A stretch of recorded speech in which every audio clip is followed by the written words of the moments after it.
स्वयं के पैरों से माटी को गूंथता है, मथता है, फिर उसके पश्चात उसे एक चाक पर चढ़ाकर घुमाता है, फिर उसके ऊपर बाहर से प्रहार करता है और साथ ही भीतर से सहारा भी देता है ताकि ये मटका टूटे। फिर अपनी ही बनाई रचना को जलती हुई भट्टी में छोड़ देता है तपने के लिए, और उसके पश्चात शीतल जल देने वाला ये पात्र हमें प्राप्त होता है। इस पौधे को देखिए, कितना कोमल, कितना लचील।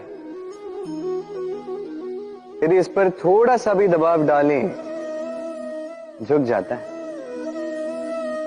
पौधे तो होते ही ऐसे, थोड़ा सा दबाव डालोगे झुक जाएंगे इनके लचीलेपन के कारण, किंतु इनका यही लचीलापन आंधियों में, चक्रवात में इन्हें टूटने से बचाता है। यदि इनके स्थान पर कोई अकड़े हुए वृक्ष हो तो पवन की तीव्र गति को वो सह नहीं पाते, उसका सामना नहीं कर पाते, टूट कर गिर जाते। मनुष्य जब जन्म लेता है और मनुष्य जब इस संसार को छोड़कर जाता है, इसके मध्य का काल जीवन कहलाता है।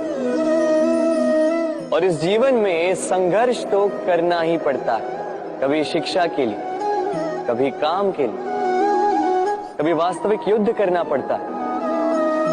किंतु इस संघर्ष का सामना करने के लिए प्रकृति ने हमें एक और गुण भी भेजा है, प्रयास। यदि कोई कीट आकर उस पात्र में गिरे जिसमें दूध गिरा है तो आप क्या करते? आप दूध को फेंक देते। किंतु यदि कोई कीट आकर उस पात्र में गिरे जिसमें माखन रखा गया है तो आप क्या करते? आप उस कीट को निकाल कर फेंक देते हैं।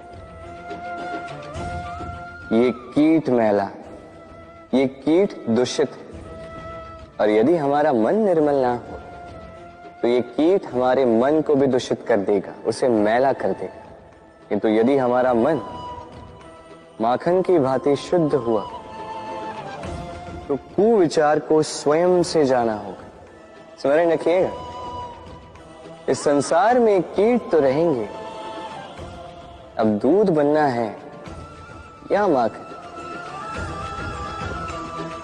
निर्णय आपका।